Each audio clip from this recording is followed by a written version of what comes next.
He is risen. Good morning, dear viewer.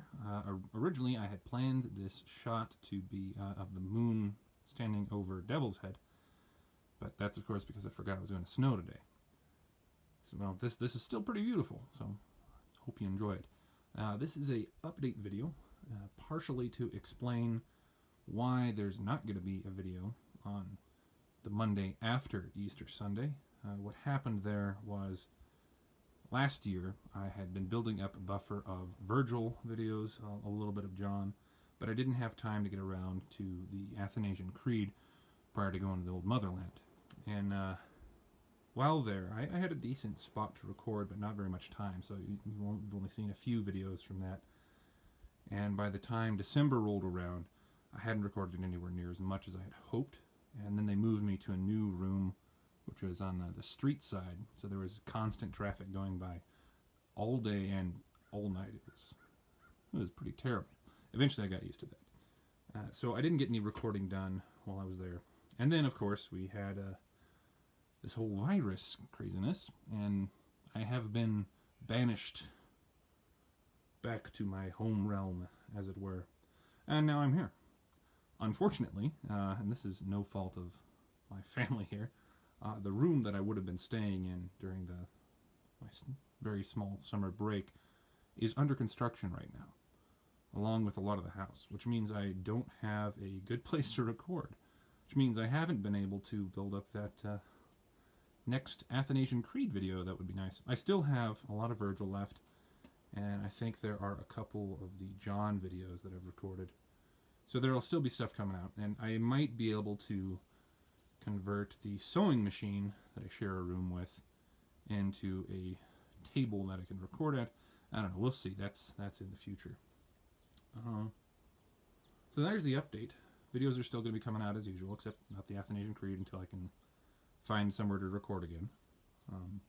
In the meantime, I guess reading suggestions for you. This is a unprecedented time in human history. yeah. But we have this wonderful opportunity, those of us who aren't working essential jobs, to be at home with family, to spend time with them. This is the perfect time to pick up board games or to read some book that you've been intending to but haven't gotten around to. Now, I can't do that because I've still got all of my grad books to read and the papers to write, but you can do that for me. If there's something that if you want to branch out in your reading in either Greek or Latin, I have a couple suggestions for you.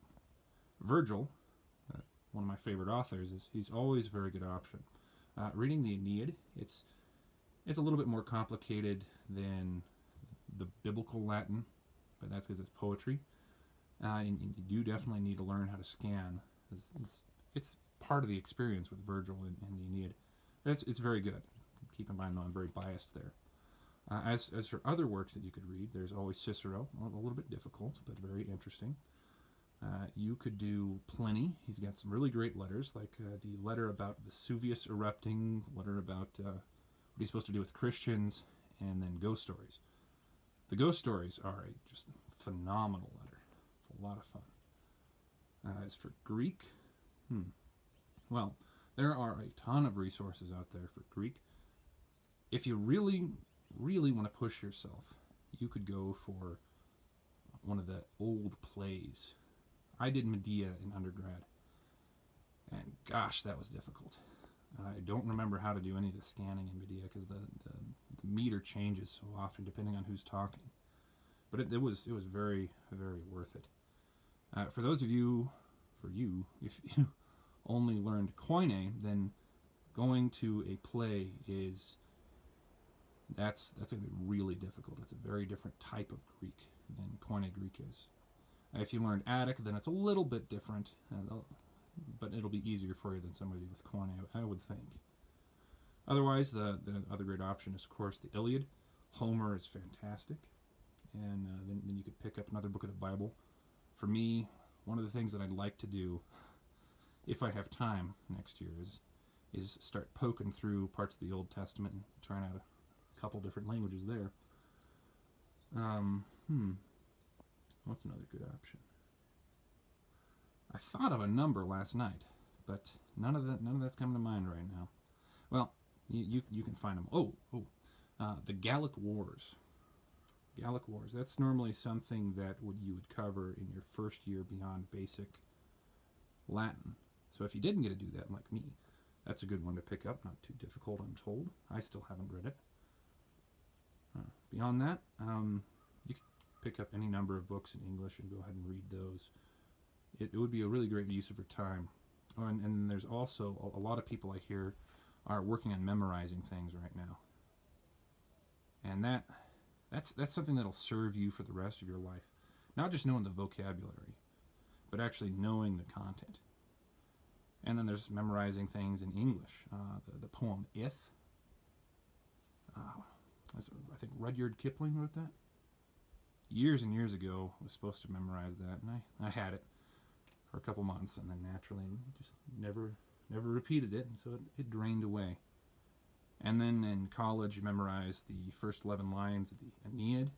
And I still got most of that. Definitely need a refresher. Had about 16 lines of the Iliad, the part where Achilles calls Agamemnon a dog face, which is a really great part. I would advise that one. Otherwise, the beginning of the Aeneid is great. Menin aede theape lei adeo akaleos. So yeah, now is the perfect time for that. And there's tons and tons of Bible verses that are worth memorizing. And you, because you know either Greek or Latin or both, you have the ability to start memorizing them not only in English, but in another language. So I highly advise that.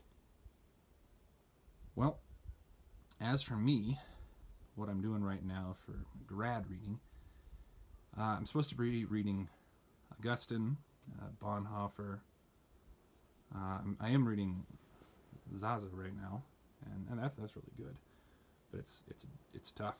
It's about the 1930s, so Germany's going crazy.